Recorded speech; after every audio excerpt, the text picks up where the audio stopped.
Good morning, everyone. I was really delighted to be given this invitation this morning to come and talk to Anne and Brian, both of whom have extremely powerful individual personal stories, and we will this morning explore those stories.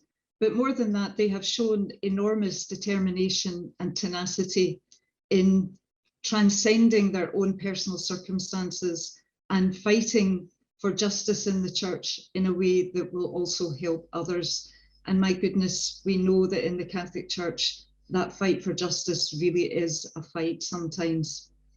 The session this morning will be looking to talk to each person individually, and then bringing Brian and Anne together to look at the overarching themes and looking at the ways in which their stories show the work that we all have to do to change things within the church. But we do want all of you here today to feel included in this conversation. And we do welcome any questions that you would like to put into the chat line. I will try to bring some of those questions in as we go through the interviews, but there will also be some special set time at the end for any comments and questions that you want to raise. Before we come to Anne, first of all, I'd like to just reflect a little bit about the principle of anonymity. And this is something that can sometimes be a little bit misunderstood, as we'll discover when we talk to Brian. The principle of anonymity is very important for abuse survivors to be able to tell their story at a time of their choosing and in a way that is comfortable for them. And I'd like to ask Brian, first of all, about this principle, because at the time of the revelations about Cardinal Keith O'Brien, all 4 complainants in that case were anonymous. And I'd like to ask you, Brian, first of all, about why you've chosen now to waive your anonymity, to write the book, and to become public, if you like. Hi, Catherine, thank you, and welcome to everybody. I'm speaking to you from the Black Isle, which is more or less as north of Scotland as you can get. Why I wrote my anonymity? Well, I really didn't feel that I had any get out from that, because what I saw after breaking the story of Cardinal Keith O'Brien, which at its time was a global sensation really, in 2013, I did hope that the church would learn a lesson from that. And I guess, why would I be surprised? I don't think that any lessons at all have been learned, or not many, by the hierarchical church. So it was a decision that I made, that I had to write about my experience, and to do that honestly and with integrity. I felt that I had to forego my anonymity. I would much rather be an anonymous person up in the Highlands of Scotland, but I've done this for a reason. The truth is, Brian, too, that in fact, when people thought that you were all anonymous, you weren't completely anonymous, were you? Because you had actually given sworn signed statements to the church hierarchy. Yeah, that's absolutely right. There was a call whenever the story broke that, you know, the cardinals' accusers should be made public, and we can judge them in public. But in actual fact, we exhausted every internal process that was available to us when we were making our complaints and allegations known. So we went through the nuncio at the time. We sent all our statements in to Rome and to the Vatican. So everybody who needed to know who we were knew. The fact of the matter was they didn't do anything about it. And as I think we'll find out as the discussion goes on today, the silence from the church is what abuse victims feel all the time. So we felt that we had to break that circle of silence and go public. And coming to you now, you're known as A711 because that was the number you were given when giving your evidence to the abuse inquiry. Could you just tell us a little bit about the importance for you today of not appearing on camera and why you've chosen to do that? I think there's a variety of reasons. I think I'm still at the stage where I feel it's very important to talk about my experience, particularly about the church's reaction to my experience when I came forward to report the historic abuse. but I suppose at the same time, I do have a life that I don't necessarily want this story to be part of, and the people that I do want to know my story know it, and that's what I feel comfortable with. I think that's absolutely a survivor's right, isn't it? That they choose who they tell their story to and when they tell it. There was a dangerous moment, I think, in the O'Brien story where it felt almost as if the people telling their stories became public property, or it was expected that they should be public property. And I think we really have to look carefully at that. So, Anne, bearing in mind that there will be parameters to what you want to tell us today about what happened to you, could we maybe just set a little bit of the context, the background of your story? Could you tell us, first of all, just about your background, about your family, and about the place that church played in your upbringing? Yeah, so church was very important to me growing up as a child and as a teenager. And I was very involved in the local parish, in the youth group. My friends, my social life were around the church. And I think then at the age of 15, life changed forever. A very charismatic priest who was in his late 30s began to work his way into my circle of friends, a group of teenagers meeting in our local parish. And I think it would be true to say that we were quite in awe of this man. He seemed very spiritual. The masses, he said, were wonderful. All of us were keen to spend time with him, without us realising his motivation about why he wanted to spend time with us. And I think, you know, in stories that this is very typical of, there was a whole grooming process when I look back on those years from 15 onwards. Began by going to confession to him, thinking that this was really important. He was encouraging me to go to confession face to face in the priory where he lived, not in church. And I thought, oh, gosh, this is amazing. You know, he wants to get to know me. He's interested. I could share my problems. And then it progressed to being invited to go swimming with him, and that's where the abuse began. And he progressed things in such a way that I think really he had groomed my family. My parents were very impressed with him. I think he probably groomed the community, the group of friends that I was with. And by the time I was 16, the abuse had become more serious, and this continued through to when I was 18. I went off to university, thought this was an opportunity to you know, kind of escape what was happening. But he offered lifts to my parents and offered to take me to university, bring me back home. And it seemed as though it was really difficult to assert myself by then and extricate myself from what was happening.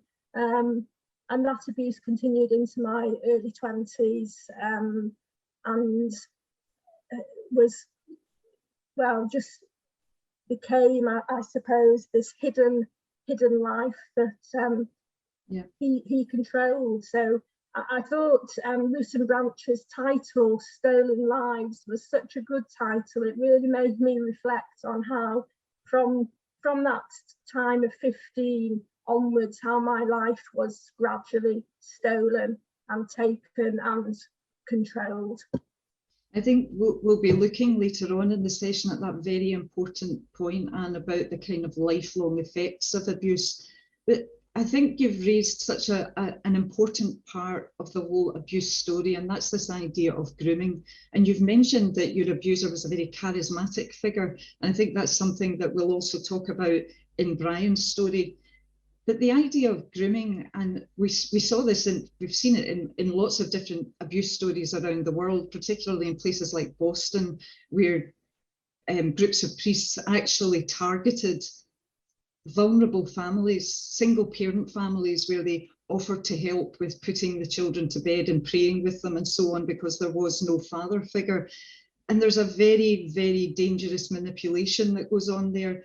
I wonder if you could tell us just a little bit about how much you think your abuser was deliberately cultivating your family, manipulating the situation. Do you, if you look back as an adult, see in the childhood Anne the reason why he picked you? I don't. That's a really difficult question, isn't it? Why did he pick me? He picked me perhaps because I was available. I was responding to his attention. I had this faith that he could use as a kind of hook, if you like, at the beginning to kind of hook me in. And I think you're absolutely right. I think the manipulation was absolutely considered, and very much he knew what he was doing, and typical of the grooming process. He was prepared to bide his time. He was prepared to, incrementally kind of up his game, if you like. So yes, when I look back, I can definitely see how that progressed and how that was done very purposely by him. Yes. As a young girl, you must have been very confused about your relationship with this man. You're a teenager, you're a 15-year-old girl. I imagine you have the same ideas of romance as, most 15-year-old girls. Did you have a sense of confusion about what this relationship was and what it represented? I was very, very confused, and I think what made it even more confusing was that when the abuse first began, it was never spoken about by him. There was this silence, and there was also this kind of unspoken idea that I shouldn't speak about it either. So it wasn't acknowledged by him, and he didn't acknowledge what he was doing until much later down the line, by which time I was already being controlled by him.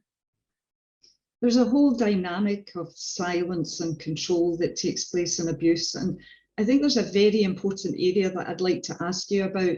And I want to make clear before I ask the question that there isn't, in no sense am I asking you to justify anything here, but I would like you to try and explain to people who say, well, why did you not report this? Why did you not, refuse to be in his company? Why did you not tell your parents?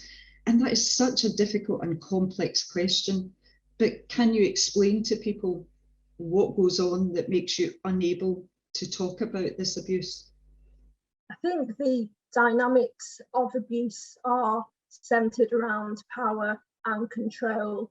And in this case, this was someone years older, old enough to be my father. This was someone who was not only very charismatic, but very prominent in his religious order. He had a very prominent leadership role in the order.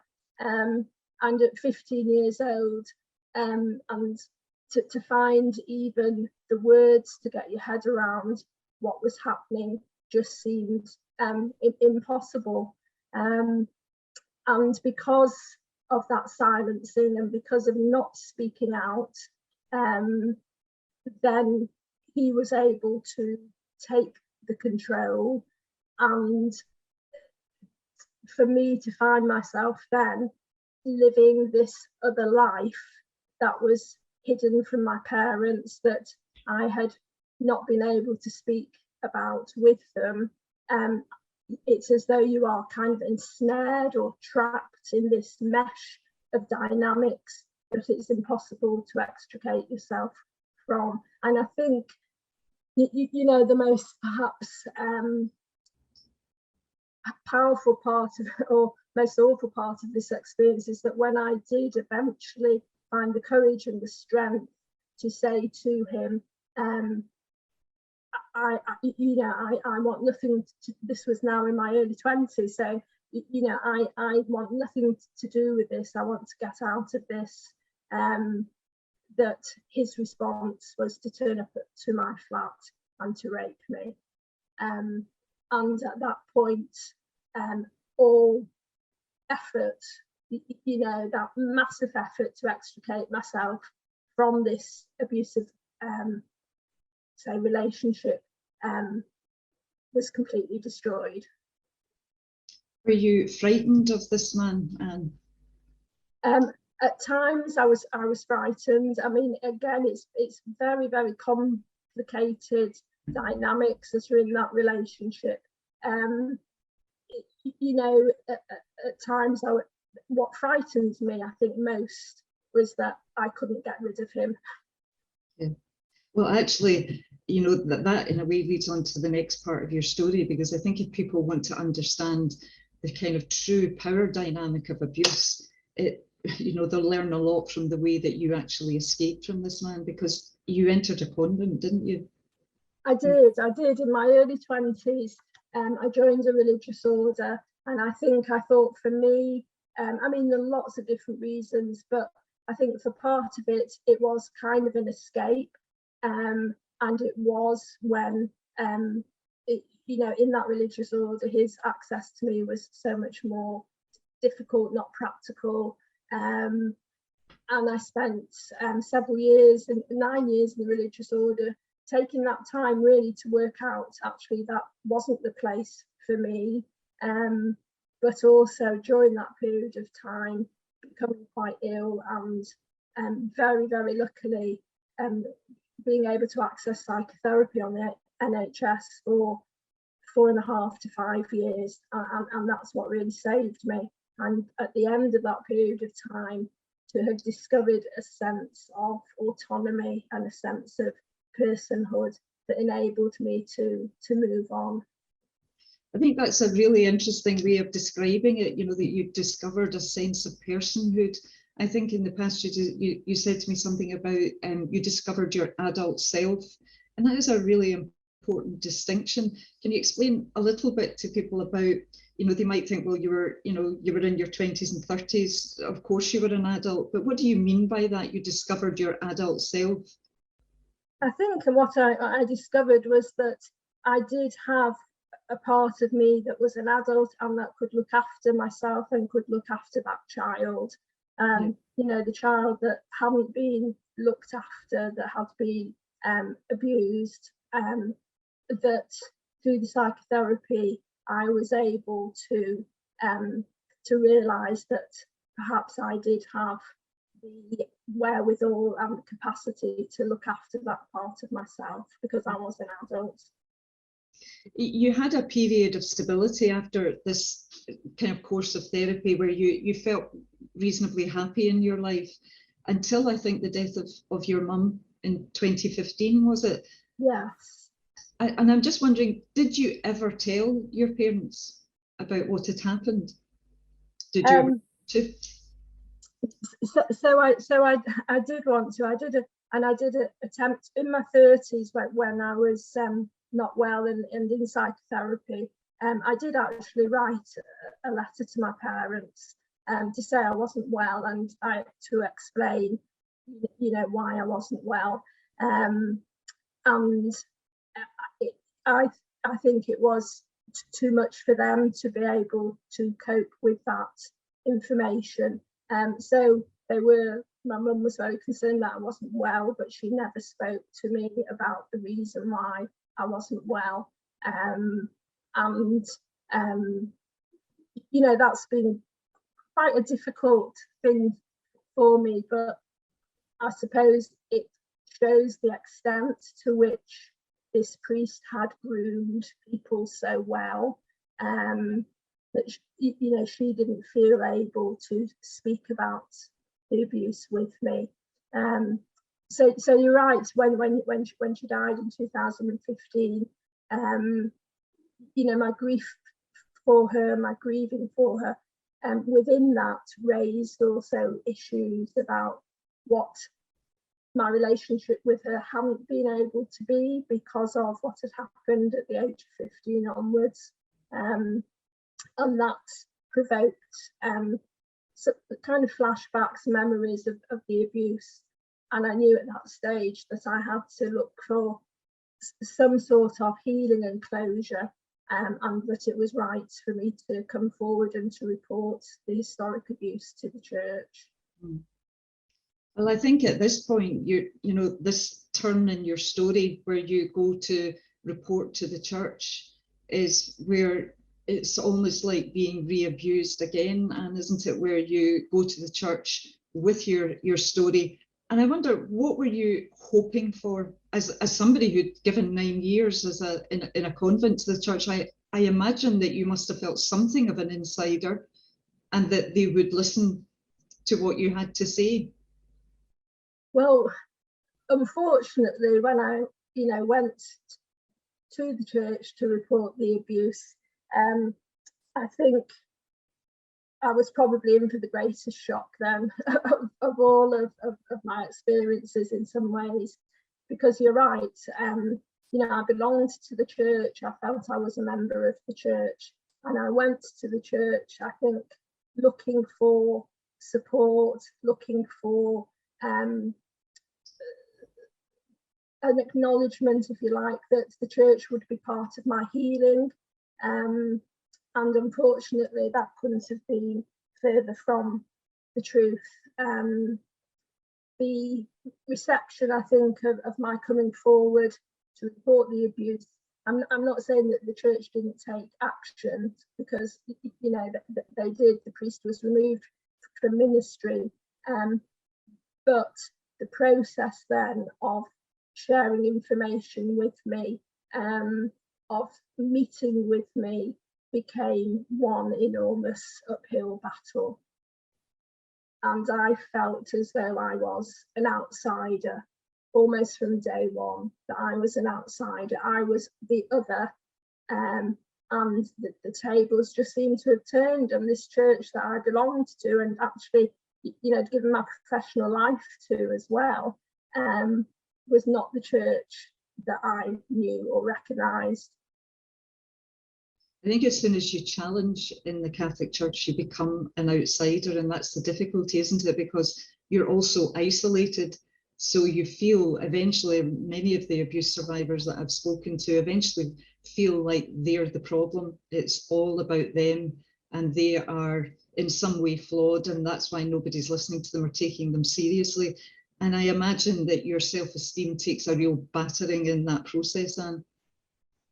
Absolutely. I mean, I felt probably at my lowest because of my dealings with the Diocese of Westminster, who were overseeing my case. And I think what was particularly worrying, I mean, people might be aware from media coverage, that the diocese had portrayed me in emails as some manipulative, needy woman who tried to bully safeguarding staff, and basically I wasn't someone to engage with, because you wouldn't be able to get rid of me. And this awful picture that was painted of me that I didn't recognise, nobody who knew me recognised. And this picture had been put together by people in the diocese who had not even met me. Some hadn't even spoken to me. In fact, most of them hadn't even spoken to me, but had built up this picture, which is typical, I think, in the church, of this victim blaming culture. So, the blame is on the victim and the survivor, and we're seen at best as nuisances, at worst manipulative. And I was absolutely shaken to the core, really, to see that that's what the church thought of me. I mean, we could actually spend a full hour talking about, that whole process of going to the church. So, because of the limits of time, let's kind of reduce this a little bit to the basics. You had this long battle with the church to listen to you. Eventually, they settled out of court. You then put in this request to find all the correspondence about you, and you discover all these things that have been said about you, which would really dent anybody reading that stuff about themselves, where you're told you're manipulative and needy. And I think there was one where somebody said that they would just continue to play the good practice card, a really awful phrase, which we'll come back to later in the session. Yeah. But at that point, what happens? Your lawyer said that it was a unique case, that you're taking the church back to court. You've already settled with them over the abuse itself. You go back because of the distress caused by reading this email communication.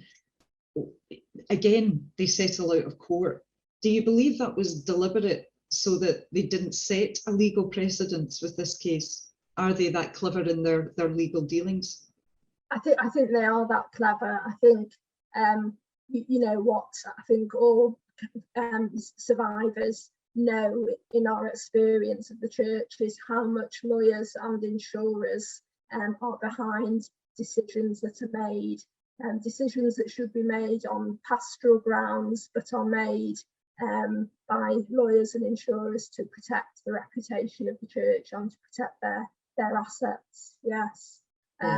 And interestingly, when they did settle out of court, and this was because I had felt so, I suppose, such a need for justice when, after the public inquiry, and Cardinal Nichols, was highlighted for his lack of compassion and putting the reputation of the church before survivors, and he didn't step down. And I thought, there's got to be some accountability somewhere for how the church is treating survivors with this cruel indifference that was cited in the French report more recently.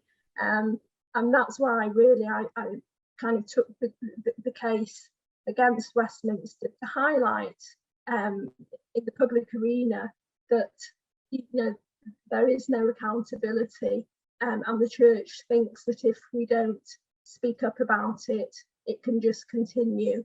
And so I hoped that my case would highlight the way in which survivors have been re-traumatized when they come forward to the church. One of the real difficulties, Anne, I think, is that people don't necessarily know what's going on, because at the moment the church are talking a good game. They're using that good practice card to suggest that things have transformed, that they're handling things differently, when behind the scenes they're handling them in many cases in exactly the same way as they did before. So events like this, which publicise exactly what's happening, are so important. And I want to thank you for taking us through that first part of your story. And I'm going to return to you in a little while, but I'm going to speak now to Brian Devlin about his experiences. Brian, we started off there with Anne hearing about this charismatic figure who worked their way into her life. And it strikes me that would ring a bell with you, because in your book you talk about life at seminary, and this is where you first come across Keith O'Brien, who at the time is your spiritual director, and he too was a very charismatic figure, I think. And I wonder if you could just tell us a bit about your relationship with him, and how in many ways he too groomed you in the same way that Anne's abuser groomed her. Thanks, yeah, and what a moving story, and I relate to it very much. When I went to the seminary at 18, I was a very naive young man about a whole variety of things. And the seminary culture wasn't at all what I thought it was going to be like. And I was looking for role models. I was looking for someone to tell me what to do. And luckily for me, the character, he wasn't just my spiritual director, he was actually the college spiritual director. So it was a very official post. By statute, he was a spiritual director of every first year student in Drygrange. And a spiritual director basically knows who you are and is there to hold you to account, but is also there to lead you by example and work on your prayer life and stuff like that, and to guide you.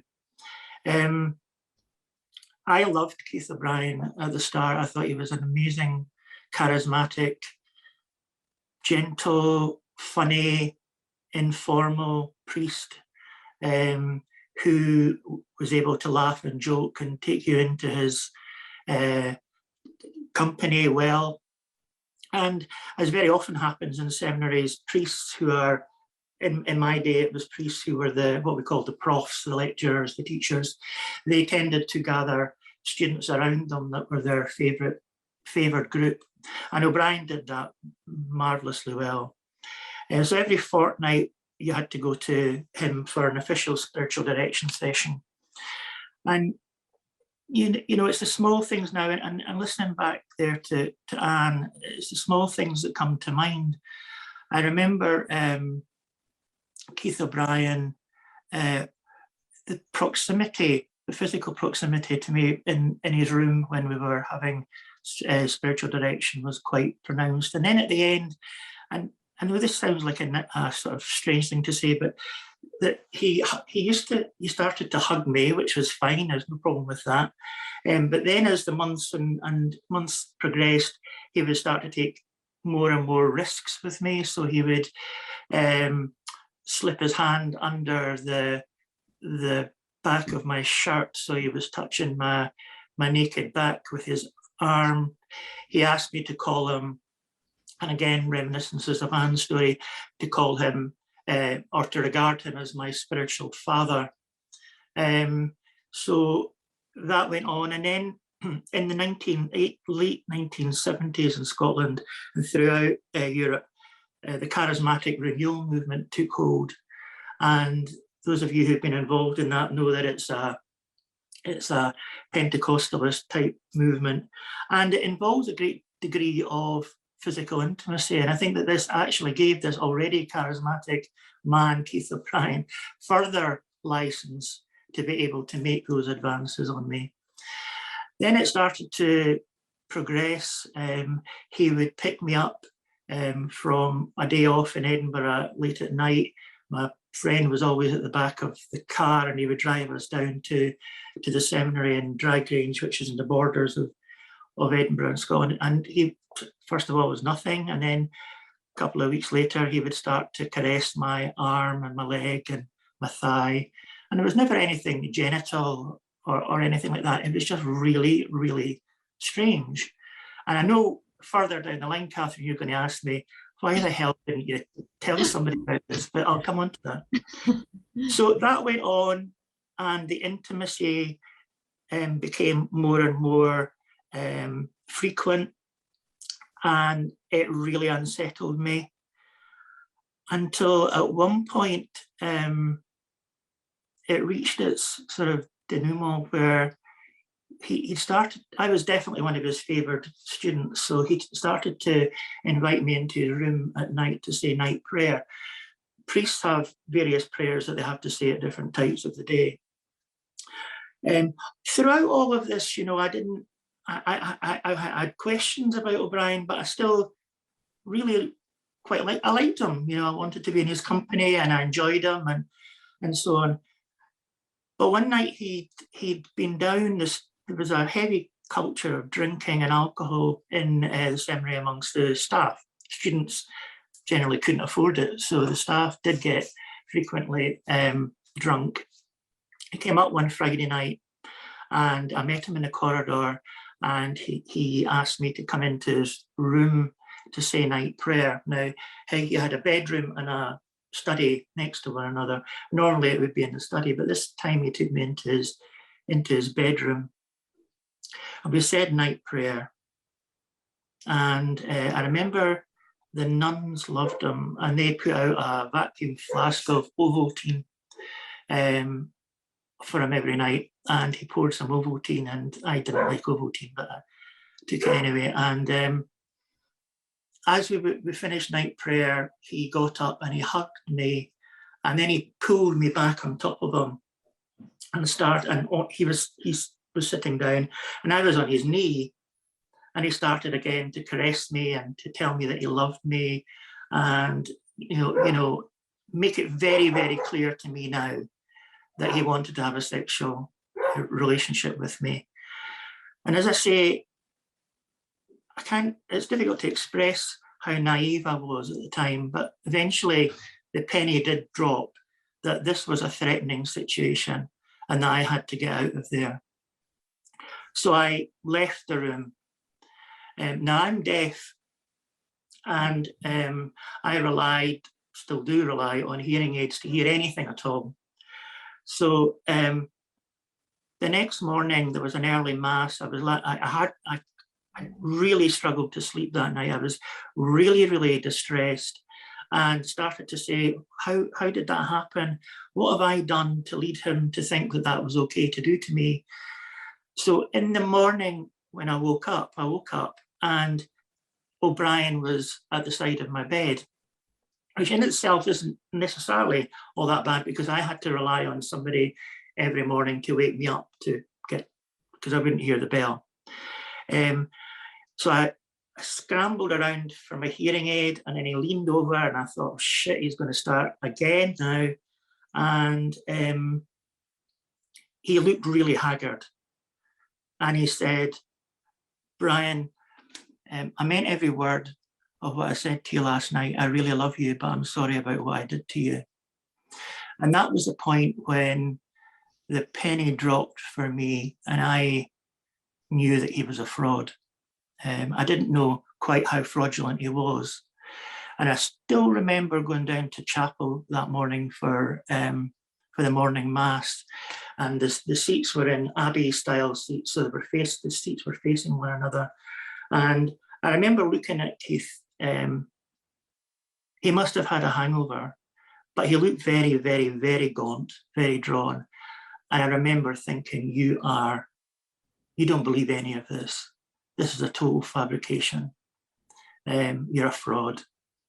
And that's where, I guess you would call it spiritual abuse, because Keith O'Brien never raped me, and he didn't genitally assault me, but he would have. But it was, as well as anything else, it was that sense, as Anne has said, of sheer powerlessness, that there I was wanting to be a priest like Keith O'Brien, I thought, up until that moment. And 2 years in, I realised that I'd made a colossal mistake. You use a really important phrase there, Brian, spiritual abuse. And I want to kind of consider something of both spiritual and emotional abuse, because just replaying slightly, you said in the middle there with a laugh, I know you're going to ask me, Catherine, why I didn't say anything. And I'd like to pause on that thought for a moment, because it's a really, really important one about power and control. And actually, I wouldn't ask you that. One of the really dangerous things, I think, with for survivors is that their adult self looks back on the young person or the child with the adult understanding and says, why did I not behave like an adult when I was a child? Why did I not have my adult self? And that's why I think Anne's description of finding her adult self in therapy was so important.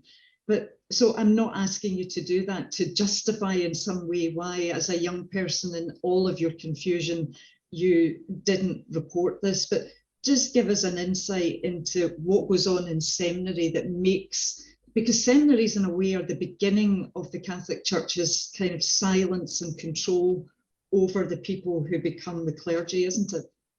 I believe that it's seminary that teaches priests how to abuse power, and it teaches eventual bishops how to abuse power. Seminary life is all about power imbalance. For example, we had twice a year a process called a scrutinium, where the staff would lock themselves away into the staff room, have no contact at all with students, and we go through the student list and we decide at the end of the term whether this student would be invited back to the seminary the next term. That happened twice a year. There was no accountability, there was no reasoning, there was no appeal, there was nothing, there was just silence. And I remember in my first term, I can't remember how many students it was, but a lot of students were culled at that first Christmas scrutinium. And they may have passed their exams, but for some reason they didn't make the grade. And we have no way of knowing whether we made the grade or not. And so one of the issues there was you had to be very careful not to offend any of the staff and the faculty, because that might be the end for you. And I know you're not going to ask the question now, but I'll tell you why I didn't report it. It's because I had no one to report it to. There was nothing. There is no one for seminarians to go to. If they want to maintain and they believe that they have a vocation to be a priest, then they have to learn to keep quiet about these things. And or they did in my day. So I think that power abuse is learned in the seminary, and I think it's the seminary that's the nursery, it's the germinating ground for those behaviours to manifest themselves into the sort of clerical power and the hierarchical power that we see within the church. You understand the importance of silence, don't you, at that point? Silence is all you have. I mean, you can have the odd gossip to your pal, but you daren't say anything to anyone. If I'd gone to the seminary rector, if I'd gone to the cardinal in charge and said, Keith O'Brien did this to me, it wouldn't be Keith O'Brien who'd be headed up the road on a bus, it would be me. Yeah. And I'd have to go back to my mum and explain why it was that I'd got kicked out of seminary. It's a stranglehold, isn't it? And I think that really explains very well exactly what that's all about. I'd like to consider for a minute, Brian, that phrase spiritual abuse as well, because, for a lot of people, they think of abuse as a one-off event, or they think of it as a limited event. They think of it as something that happens physically, but actually the big repercussions are both emotional and, in your case, spiritual.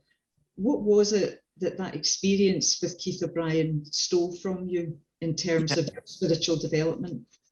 Good word. I mean, I would say that he did steal from me.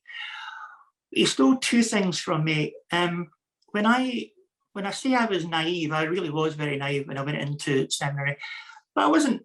I was probably on my time, and so if you'd asked me on year one of 7 years, why do you want to be a priest? I would have said, because I believe God's calling me to be a priest. So that's the sort of off-pat answer.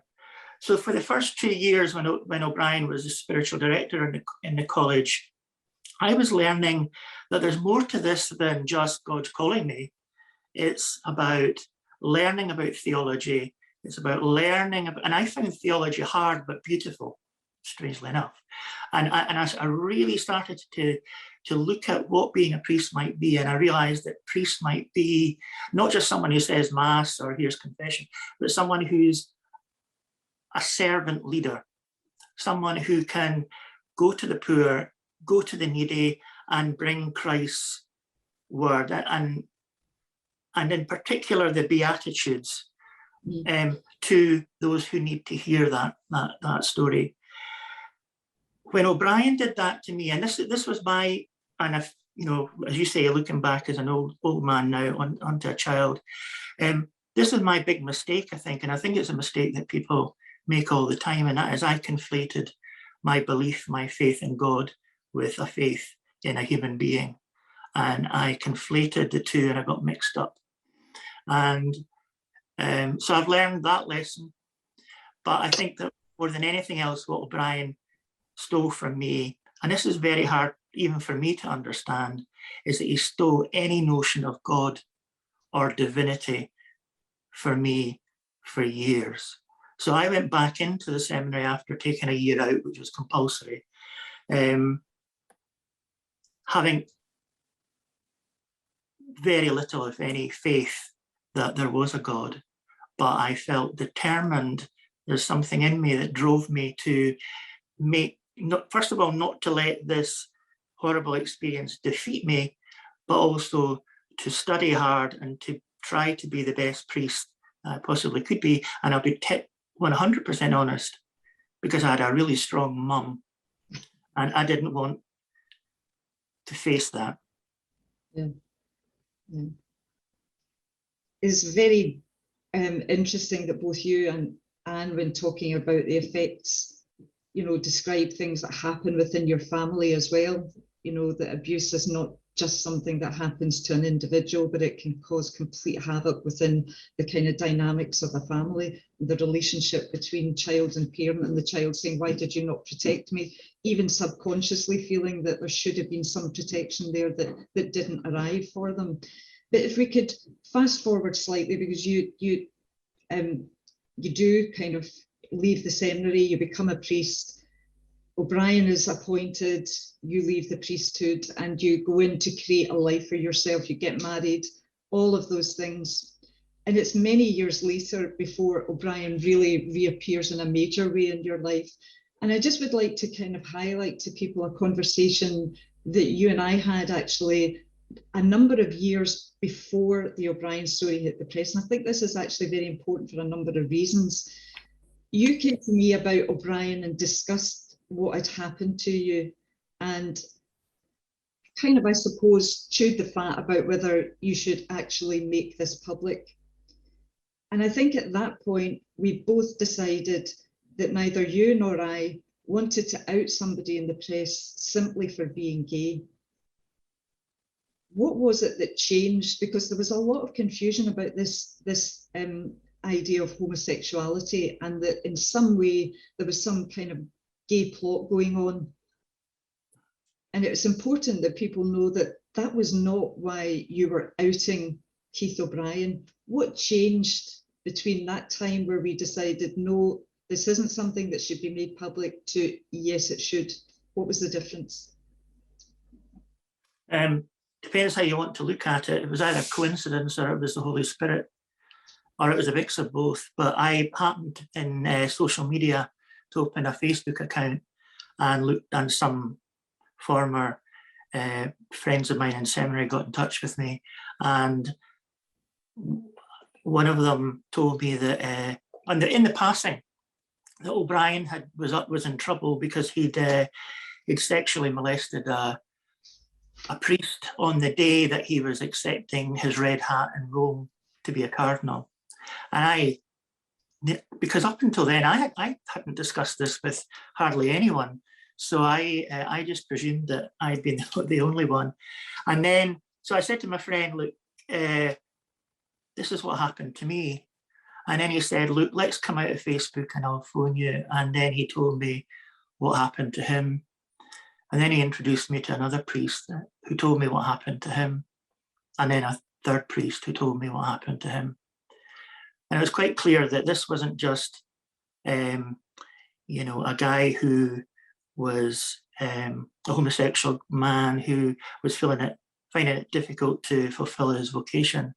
This was a guy who was a predator, and his predation was leading him to abuse priests, and in my case, seminarians, who were under his duty of care.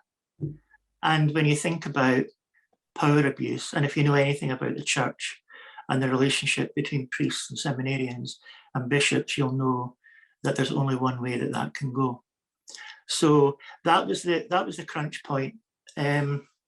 I immediately wanted to run to you, Catherine, and say, look, here's your story. But actually what the priest did, and quite rightly, it irritated me at the time, but quite rightly they said, no, we have to investigate every internal mechanism to get an investigation into this guy. So we did that. We followed all the internal routes. And let me tell you, if ever you want to understand how deeply corrupt the hierarchical organization is, then you need to follow their internal processes because they're devastatingly corrupt. And so we followed all those processes right through. Then it suddenly and we were getting nowhere. We'd written our statements, and writing a statement about this sort of stuff is really, really tough. I mean, it really is a hard thing to do. And we were instructed, and you have a certain form of words at the end of it. I swear by Almighty God, blah, blah, blah. And then we heard nothing. And that's what happens. That is literally what happens. You hear nothing. And I think that's a technique that the church hierarchy impose upon people who are kicking up a fuss. We heard nothing. And then, and the anxiety, the paroxysms of anxiety that caused was horrific. And then out of the blue, Pope Benedict resigned, the first Pope in however many 100 years, resigned. I was in the bath at the time. I nearly sunk under the water when I heard it on the radio. And all of a sudden, Keith O'Brien, who had now a record, a litany of allegations against him, was a cardinal, and he was potentially going to Rome to help elect the next Pope. And we absolutely raised our voices in horror. We went through our go-between with the nuncio and we said, this cannot happen. The nuncio said, I am of the view that we should let Cardinal O'Brien go to Rome, and then he will retire, and he'll retire like Pope Benedict in humility and in prayerfulness. And we said, no, he won't, because we know that the church has got form in this regard in at least one situation where a cardinal left his diocese and went and got a really cushy job in Rome. And we felt that there was a risk of this. The risk was too high. So that's when I called you. Well, I know, Brian, that there's a very strong element of whistleblowing here. That's how you saw this, as a kind of duty and a responsibility to actually make public what was going on. But obviously we've discussed the currency of the church's silence, and there are a number of interesting comments that are coming in on chat where people are saying things like Anne is saying they don't want to change anything, they just want plausibility, deniability. We've got somebody saying the ultimate concern of the church authorities is to protect the church and keep it safe. That is what safeguarding is in practice. So we've got safeguarding being guarding the church, not guarding the survivors, the victims of abuse. We've got somebody saying, where and how does the faith of the abuser come into all of this? Do they not actually believe in Christianity at all? Or are they somehow able to convince themselves that what they're doing is okay? And actually, I think a lot of these comments that are coming in about questioning this, perhaps part of the answer is in that old idea of the church that the cardinal sin is to scandalize the faithful. So in moral terms, that actually allows you to do anything because your kind of moral imperative is to defend the church and to protect the faith of the faithful. When you did bring this all out into the open, did you have any sense that there was anybody in the church who wanted genuinely to hear your story and do something about it? No, not at all. Eventually I did. Whenever we got an investigation, I genuinely felt that there was somebody there who wanted to listen to us. But I the silence, the casualness, the dismissiveness of priests who had been abused, no, there was nobody there who was at all concerned, apart from the fact, as you say, that we were scandalizing the church. That's what made the difference, was this. And then it became us who was the problem. It became us who were scandalizing the church. It wasn't O'Brien or the abuser's behavior that was the problem. It was the person who was raising the concerns who was problematic. And that, I think, is a constant thing for abuse survivors. Yeah. Just before I bring Anne back in to discuss this with the two of you, Brian, I just wondered if you could give us an idea. I mean, I was around at that time in 2013 when this was all happening. I know what a very peculiar time that was, the way the story developed, the scrutiny that came upon all of you who were talking about Keith O'Brien publicly. Just give us a quick insight into what that felt like personally for you. What were the emotional effects of being in that storm? It was very frightening. There was a sense of, I remember using the phrase, the kind of cold breath of the church in the back of my neck, and wanting, if they could at all in any way, to silence me, then they would silence me. It was isolating. The only way to escape that was to become almost entirely reclusive. And I'm sure part of that was my over anxiety, but a lot of it was actually based on fear. And I'll tell you one story. When I wrote the book, I didn't tell my mum, who's 91, that I was writing the book until 2 days before it came out. And I said, Mum, I'm writing this book about what went on with Cardinal O'Brien. And she said, make sure you check the brakes of your car every morning. 91-year-old Irish Catholic mother who saw her son go through something like that. And she and I would say that they behave like a criminal organization. They behave like a criminal family. And there is a very strong sense of omerta, of organized silence that goes on, when people shake the tree. Absolutely. I'm going to bring Anne back in here just so that we can look at some of the common areas in these stories. And one of the things I'd like to kind of look at is, we will come to the kind of long-term effects of abuse, but I'd like to look at this idea of autonomous orders. And I know this is maybe not quite so relevant in your case, Brian, but it does relate to Anne's case because she was abused by somebody who was part of an order within the church. And one of the ways in which the church tends to wash its hands is to claim that these orders are autonomous and they can't do anything about a particular situation. I know we've got some people here from the Comboni, from the Murfield seminarians who were abused by people in the Comboni order. And I received an update this week from someone who unfortunately can't be here today, but I think some of the rest of the group are here, who kind of updated the fact that they had gone to Bishop Marcus Stock. And I think we can say that Bishop Marcus has supported this group. He's one of the few kind of people in the hierarchy who's taken a public stance and actually issued a public apology because the Comboni order will not issue that apology. And many of the Murfield group are now in their 60s and 70s. Some of them have very sadly passed away, and they still have not received an apology for what happened to them.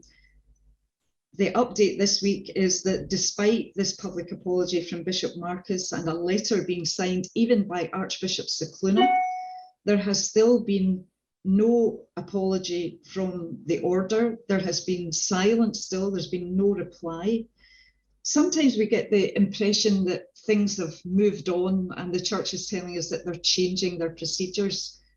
And could I come to you and just ask you, do you get any impression that these autonomous orders are going to be called to heel by the church authorities, or are they continuing to hide behind this idea of we can't do anything? I think that's a really important question. I think it applies also to the autonomy of individual bishops and their dioceses as well, because a lot has been said about new structures in the Church in England and Wales, of Catholic safeguarding, the Standards Agency, but actually, when decisions still have to be made, it's the religious leader or the bishop. Now, in my case, the priest who abused me is still alive, an elderly man now. My case should have gone to Rome to look at canonical penalties. the priest himself, the abuser, volunteered for laicization about 2 years ago. So everybody sat back and thought, right, he's doing that. Then 18 months on, he changes his mind. So he's playing games, changes his mind, he's not going to cooperate. So it falls to his provincial to send the case to Rome, and the provincial refuses to. So, you know, there might be new structures, Catholic safeguarding, but actually those key decisions about what happens are in the hands of religious leaders. And because the provincial is saying no, he's basically saying that's what the church standards might be, but actually we're autonomous and we're going to make our own decisions.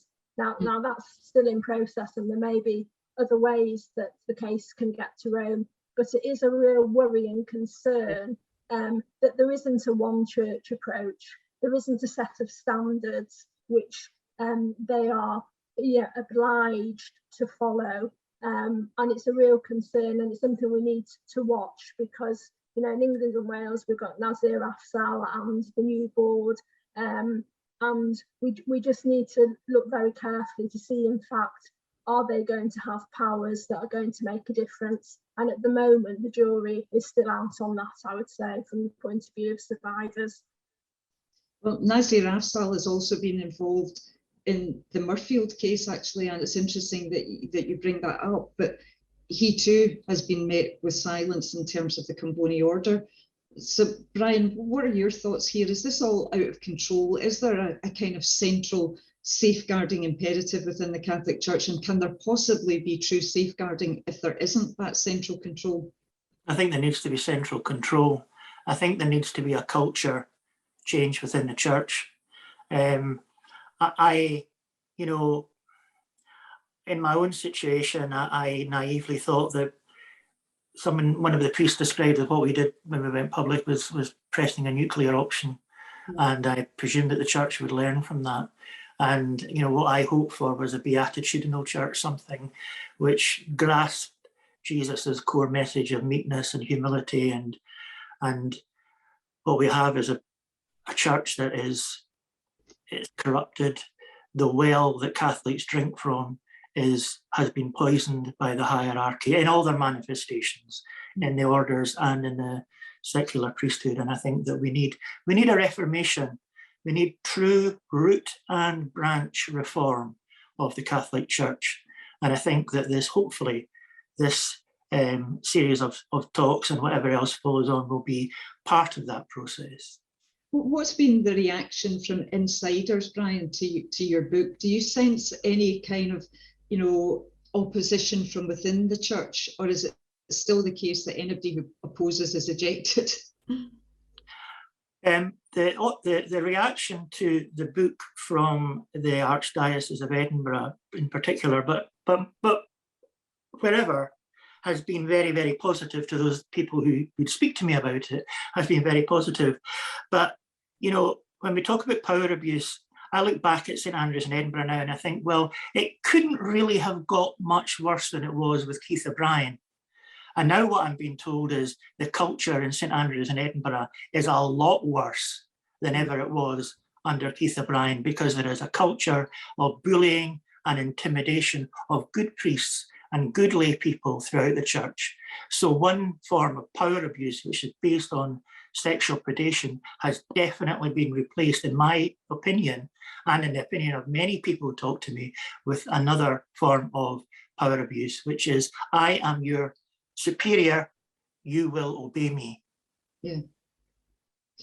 I think this whole idea of hierarchy is one that, with your book makes clear that unless we actually challenge this hierarchical structure of church, nothing will change. There is that kind of stranglehold over things for as long as we see everything in terms of that hierarchy. But just to bring, we've only got a few minutes left, and I do want, before we finish, just to come back to ask each of you about the kind of personal effects of abuse. I wonder, Anne, are you a different person because of what happened to you did it in some way drive your life rather than being something that was limited to your teenage years and early 20s? I think sadly so is the answer, in the sense of here I am now in my late 50s and still very much preoccupied with what happened to me from the age of 15 onwards. And I come back again to, I don't know whether it was Mary Varley and Lucy Branch, but who came up with that Stolen Lives title. Because sometimes, you know, I do sit back and think, yes, there've been lots of good things, thank goodness, in my life. But from the age of 15, my life changed and its direction changed, and that can never be undone. And you live with the consequences of that. And it's sometimes, you know, sometimes it's something that's easier, it's a load that's kind of easier to bear than others. But it certainly shaped my life. It shaped kind of decisions that I made earlier in my life. And it's had an impact also on my faith. And if I think back to that 15-year-old who was, Brian's word, you know, I was naive. I was, you know, so kind of involved with church and this personal relationship with God, which got confused in this abusive relationship with this powerful priest.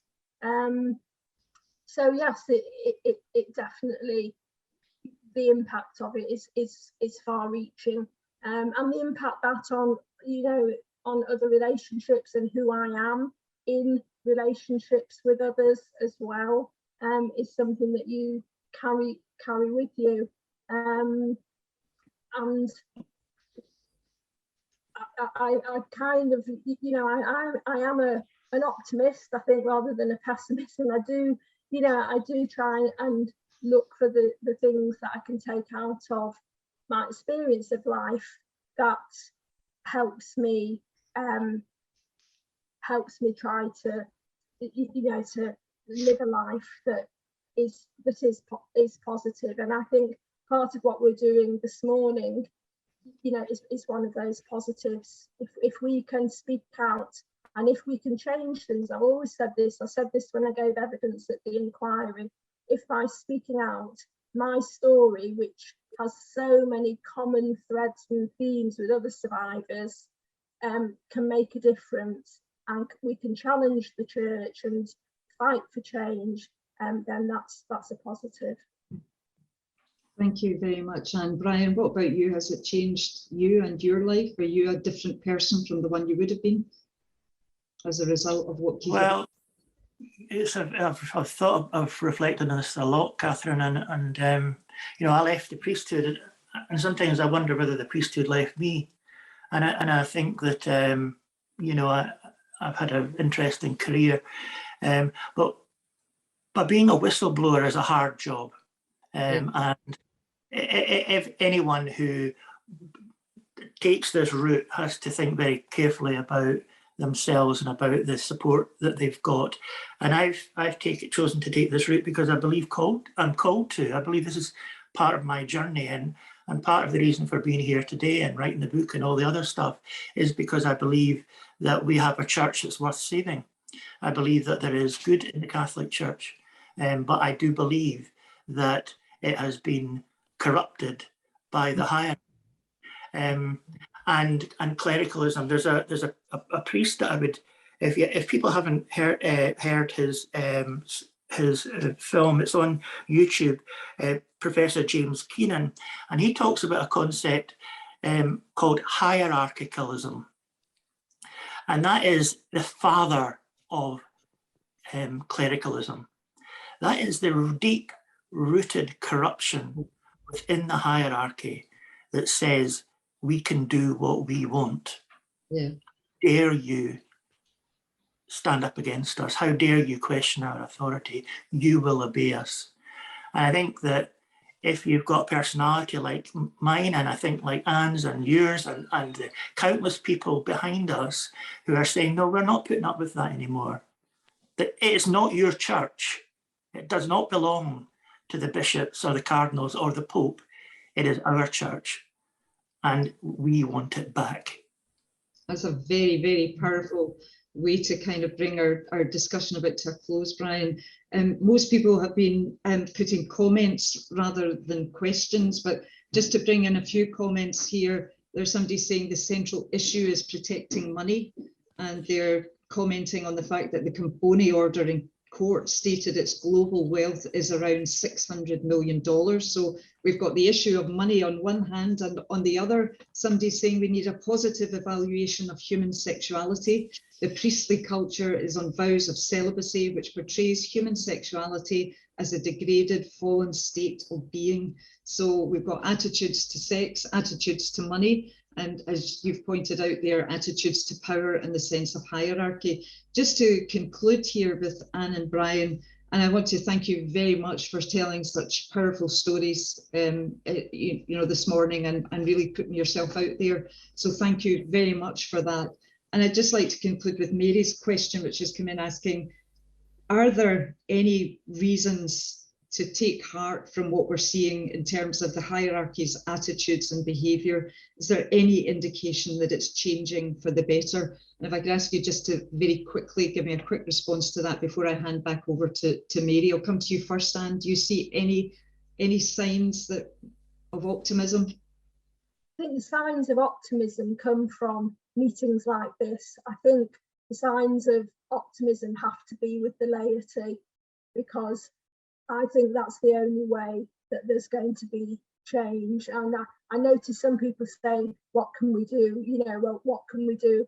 And I think the laity being informed, the laity being open to listening to victims and survivors, and then the laity en masse challenging the hierarchy about the state of the church. Thank you very much, Anne. Brian, your own thoughts? My own thoughts is that we need to have in process a more transparent way in order to select bishops. We have a problem with narcissistic leadership within the Catholic Church.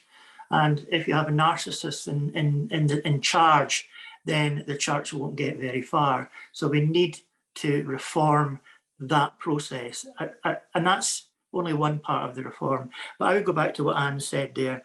I think that, in Scotland, we are Celtic countries. We use the term minding a lot. Who's minding the kid? Who's going to mind the farm after I'm dead? I think the laity have a role to mind the church. It's their role to be able to stand up and not take the rubbish and the sheer arrogance that we hear from the bishops and say, no, it's our church. We want it.